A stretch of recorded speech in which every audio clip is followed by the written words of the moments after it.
Welcome to Journey. In this segment, we're going to be speaking with a couple UFO researchers and our national director of the reporting hotline that operates 24 hours a day. And we're going to be asking some of you exactly what you know about UFOs and what more you would like to know. So joining me today is Peter Davenport, director of the National Reporting Center hotline, which operates 24 hours a day here because you are literally sleepless in Seattle. I love to tag you that. Not by choice. No. And David Chace, who is, I would consider a UFO researcher as well as a wonderful illustrator of those beings and ETs that other contactees and abductees talk about. Yes. I admire your work, but I also admire what you do as far as the compassion with which you deal with people that have had traumatic experiences and trying to bring that to light. Thanks, I'm glad to be here. Now, as part of our panel, so to speak, to have questions aimed at you, we have a studio audience for the first time on Journey. And we'd like to take a look at them now because what we want to do is take a cross-section of what everyone's opinion is about what's going on. You know, I think sightings are stepping up, and there's a lot more on TV now with shows like Sightings and just TV shows about abductions. So we're going to ask your opinion about that. But first of all, I'm going to ask the director about sightings, because I'd like to know if they really are stepping up, if you believe they're really increasing. It's very difficult to say with any certainty from my vantage point. It's tempting to, I find it tempting to want to say that, but I really can't say that and back up that statement because there's so many variables that go into the volume of calls we receive. It can be due to any number of things, like programs like this, for example. One thing I do feel comfortable in saying, however, is that it appears to me that the quality, the nature of reports and sightings that are coming to us seem to have rounded a corner, if you will, in the sense that whereas 6 or 8 or maybe 12 months ago, people were usually calling about bright lights in the sky, often the nighttime sky, now it appears to me we are having much more palpable sightings. People seeing discrete ships, they're describing their shapes, the pattern of lights on them, and so on and so forth. And multiple ship sightings. Over the last 6 months, we've taken a number of reports from seemingly credible sounding people of multiple ships in clusters maneuvering relative to one another. This is, in my opinion, a little different from what it was a year or even just 6 months ago. Time will tell. You've shared some of your audio tapes with us, and it sounds like now they're flying in formations and, like you said, doing maneuvers. And people that are observing that, that's right. You know, it's going far beyond maybe a meteor shower that is mistaken. Yeah. And with time, we'll talk about some of those meteor showers, so-called, because we've taken some very interesting reports that are reported by the press or by other, quote, quote, official members of our community who pass these things off as meteor showers, but for a number of reasons, they don't appear to be meteor showers at all to me, from our vantage point. Perhaps we can talk on that later. From what you're gathering from your data. I'd like let's take a shot at the studio audience again, and can I see hands of anybody that's seen a UFO at any time? How many? How many out of this group? 3. Okay, we've got 3 that have seen one. I know, Myrtle, you gave us a story about South Africa, and you shared with us about Elizabeth Clara, who had interaction with another being. Yes, over a number of years she did. And I also saw the UFO on one occasion. Yourself? Or? With her, yes. Yes. And who else was it that saw a UFO? Was it when you were much younger, or can you give me a time frame? The first time when I was around 12, and this was here in Seattle, and it looked like a bright star, and it just zigzagged all over the sky. And it was about the time the Sputnik shot off, so everyone, we always used to look up there looking for Sputnik. And the second one was several years ago, and that was over Plant 42. And it kept changing shapes all the time. Oh, wow. So I don't know what it was exactly. The zigzagging maneuvering is something that you said, you know, is a real denoter of UFOs. What this gentleman just reported is, I find particularly intriguing, because we've taken a number of calls that contain exactly the two elements that he was talking about, zigzagging and changing shapes. It's identical to a number of reports. One recently from a group of FAA air traffic controllers out in the Midwest, who reported exactly what this gentleman has just reported. And I consider those, ladies and gentlemen, as I do this gentleman, to be credible sources. I think people are reporting accurately and truthfully what they're seeing, and by those objects that are reported by any classical measure should not be there. They're not aircraft, they're not satellites, they're not comets, or more pedestrian things that could explain away these phenomena. So I accept what is being told to us at face value. And who's the third person? Was it Betty? That's Betty. Describe when you saw your UFO. About 10 years ago, I saw something similar to what he did. It was a very bright light high in the sky that was zigzagging, and there was no sound, and eventually it just faded away. I want to know too, when we're describing, you know, the bright lights and the zigzagging and the maneuvers, Peter has indicated, and I'd like to get some feedback on this, there's a group called CSETI, which intentionally goes out in search of UFOs and tries to actually track them. And I have heard of groups doing similar work. The group that goes for crop circles every year in England goes out in the formations and attempts to do the same thing. We're hearing there are actually responses, some responses now to people either putting their hands out or telepathically saying go this way or that way. And some of your calls are actually confirming that, aren't they? I could cite a number of instances in which we've had exactly that type of thing reported. Objects, it would seem, responding to people's wishes or thoughts or a number of things. There have been enough of them so that I'm satisfied we're not being hoaxed in this respect. But it leads me to believe that we are dealing with a phenomenon, with a technology perhaps, that is so sophisticated that we don't really yet have a full grasp of what we're dealing with. There's something unusual going on here. Well, I'd like to get some feedback from you about the possibilities of this kind of interaction. You know, have any of you tried it and, you know, had any kind of feeling that there's a form of communication that we can have with them that's telepathic in nature, or nobody? Brenda, are we sure that this is are they actually responding to, say, our thoughts, or could it be some kind of remote monitoring where they're listening to something we're saying or something like that? I will comment, but only superficially on that, because I don't know, David. Okay. The National UFO Reporting Center in Seattle is not a research entity, and there are many other people, I feel, who are delving much more deeply into these questions than I am. But in direct response to your question, we have one sighting over Strawberry Island, Alaska.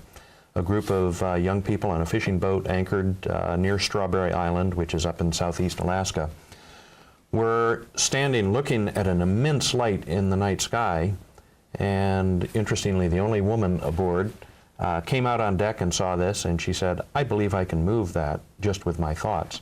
And they represented that that is exactly what happened. She was describing to the other people on the boat what was going to happen to that light, and the light followed exactly what she described it would do. I cannot confirm these facts. Regrettably, we didn't receive a written report on that one, and that always throws a case into question. We invariably ask for a brief 100, 150 word written report to follow up, but there are some other cases as well that come to mind in response to that question. I want to know, I believe there is someone here who's been in the service. Have we got more than one person at all? Frederick, and you're serving with the Navy, right? I was with the Navy, but I have no UFO experience. And, Yeah, at any time going out did you hear about anything? During the late 50s and early 60s, there was an awful lot of UFO talk, and I personally believe that there definitely are UFOs and aliens, and I think it deals with almost a different dimension than we're capable of coping with or understanding. But I've never had experience myself with it. And I really honestly don't know of anybody in the military. Now, I was in the submarine force, so... You were underwater a lot. You weren't able to look at the skies time. that often. But working in the military, were there any times at all that you had any briefings where No. you said if you ever saw anything? No, absolutely not. I mean, there were times in which, you know, we were required, I mean, we were dealing with secret items, but it had nothing to do with UFOs, and there was no conscientious hush effort that I was aware of. As I said, I was in submarines. I wasn't, I think the Air Force would probably, Air Force personnel would probably have... A little bit better opportunity. Is there any opinions out here as to what you think? Do you really think that the government can be so apt that they could cover up, you know, some massive UFO sightings over this many years now? I would be amazed if the government was competent enough to be able to cover up something like this, to tell you the truth. And I would also be amazed if we were able to muzzle the press. I honestly think that the UFO subject is no longer of interest. They would rather cover murders and atrocities and all kinds of other things. I think that we are totally baffled. We don't know how to cope with UFOs. And if it's a cover-up of ignorance as opposed to a national cover-up. So I really am very doubtful about these conspiracy theories and hush-hush theories and what have you. I just can't imagine us being that competent. You're not the only one I've heard that from. It's like, how could they? I'd add to that. Yes, go ahead. I think it's a fear of the real truth. Our media, it's afraid of, and I'm sure the government knows exactly what's going on, at least parts of the government. Not all of the government, but parts. Do you think it's possible to really muzzle the media to the effect that, you know, that journalists know what to say and what not to say? I wouldn't call it muzzling as redirecting them in another direction. Maybe not intentionally, but they would redirect them. And to give it, I may say something here, but I think the Kennedy assassination is a good example of how the press in this country got redirected, whereas the press in other countries... We've learned a lot about that since, yes, Yeah. we have. And so it not maybe, but a few people would hide the truth, the fear of the truth more than anything, I believe. Don't you think that if, in fact, there was a conscientious government effort to muzzle this information or redirect it, that we somehow or another wouldn't be interfered with broadcasting this journey right now? I mean, I don't know how you can stop people from talking, discussing, and writing articles and writing books, and there's just so much information out on this that I really find it difficult that there's a real conspiracy to cover up anything. But you understand, from what I've seen, it's people like us that are discussing it. It's not the people with the know-how and money discussing this subject.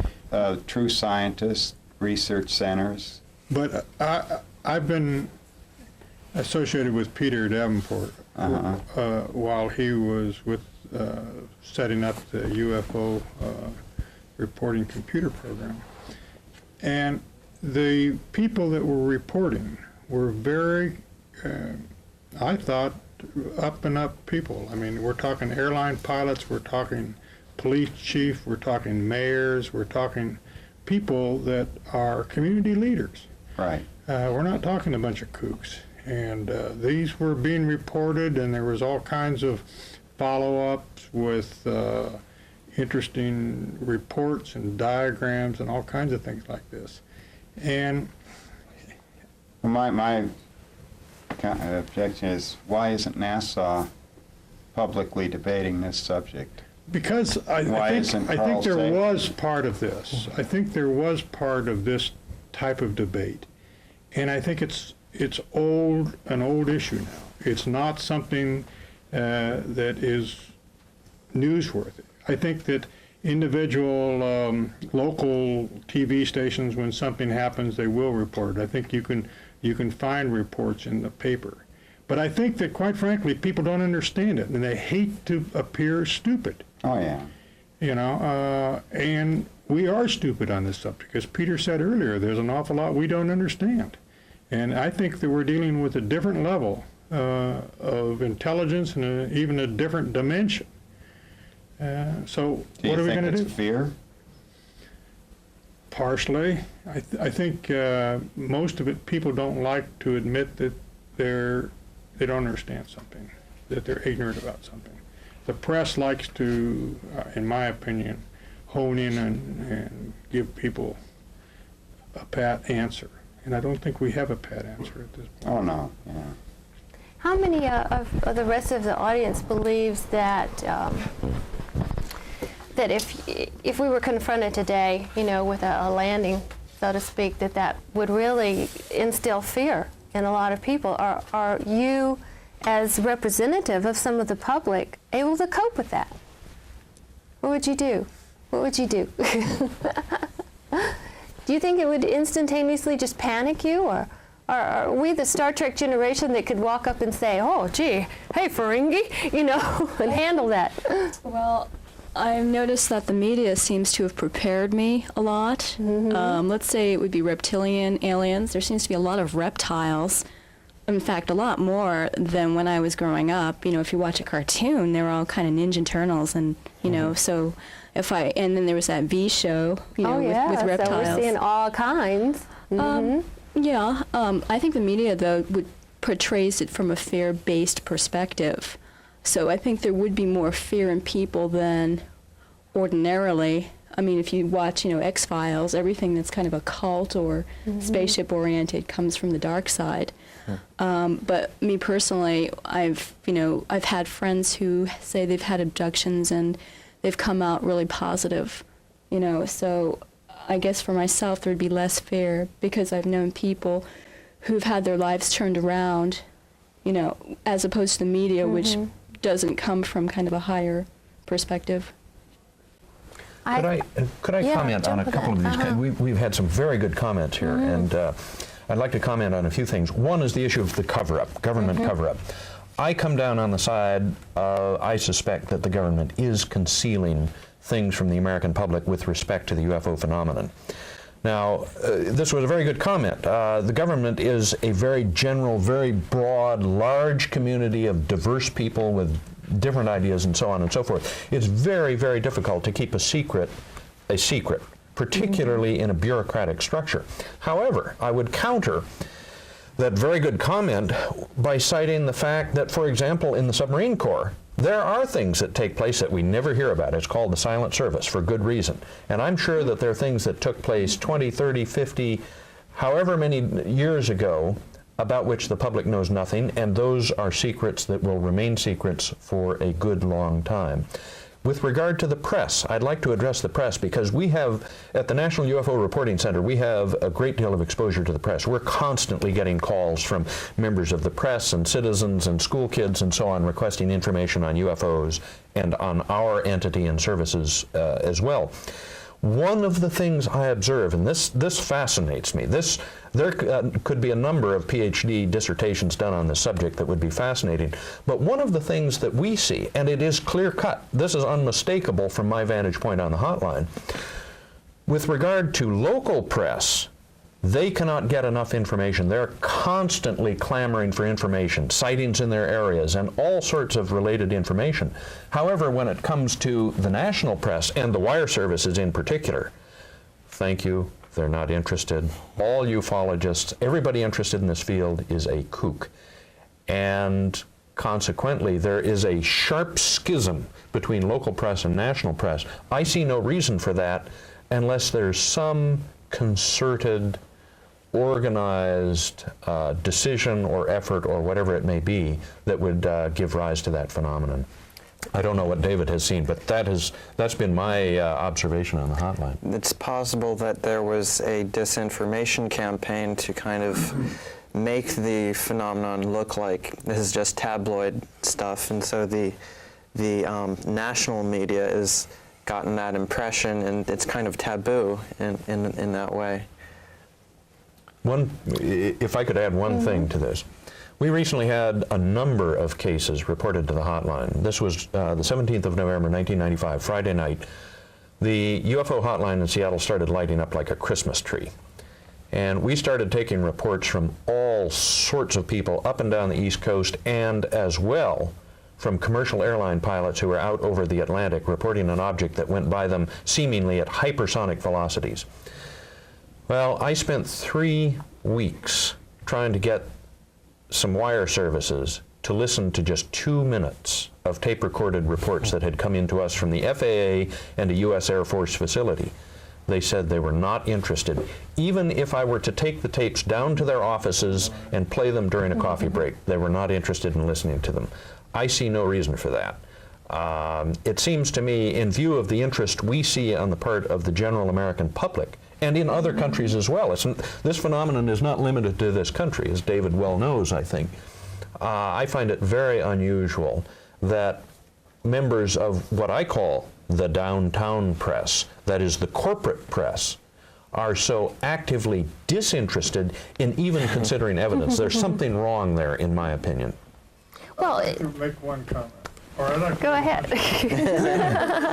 First of all, concerning the military and the silent service, the reason why we're calling the silent service is in 1941, we made the mistake of talking one time to a congressman and mentioning to him that how successful the submarine force was doing, and the Japanese were setting the depth charges at the wrong depth, and we were down there at a much deeper depth. And we're having fantastic success. The congressman then got on the national radio and announced this, and 2 days later we lost 4 submarines.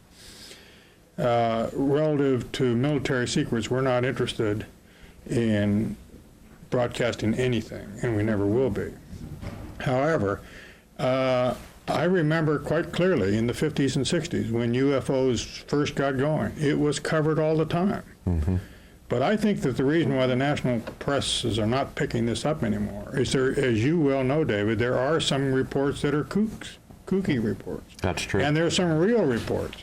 Yes. And if you have both going on, every time they jump through a hoop, and you're very interested in UFOs, that's your life is the UFO Reporting Center. That's right. And it's important news to you, but it may not be important to the rest of the world. And I think that's why there's this quote, conspiracy. In your mind, it is a conspiracy. In their minds, it's not news.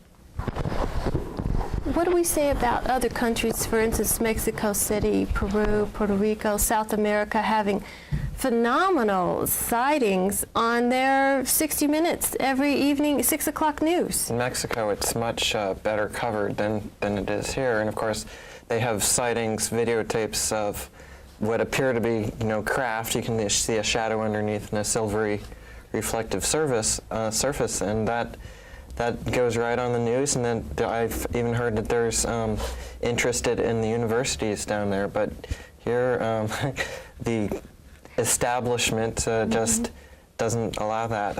Doesn't want to touch it. Still, I think still doesn't want to touch it. That's my impression, too.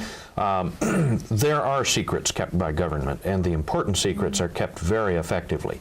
Area 51, case in point. There's not been a citizen get into Area 51, northwest of Las Vegas, and come back and report, or any journalist come back and report what's going on there. There is something that the government is very earnestly dedicated to keeping secret there. But David cites a very good example, your example of Mexico City, an excellent one. There are a number of countries where UFOs are talked about openly, they're reported by the press. In the case of Belgium, it is alleged, and the government admits to this, that they have 2 F-16s on hot call, sitting ready to go.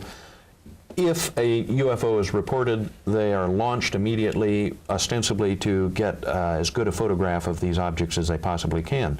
I suspect, in fact, I've talked to retired senior military officers in the U.S. military who admit that there have been concerted efforts to get these things on gun camera film, and I was recently treated to 2 reels of gun camera film showing not only the objects on photographs, but photographs of radar screens showing the objects that were being pasted with radar beams.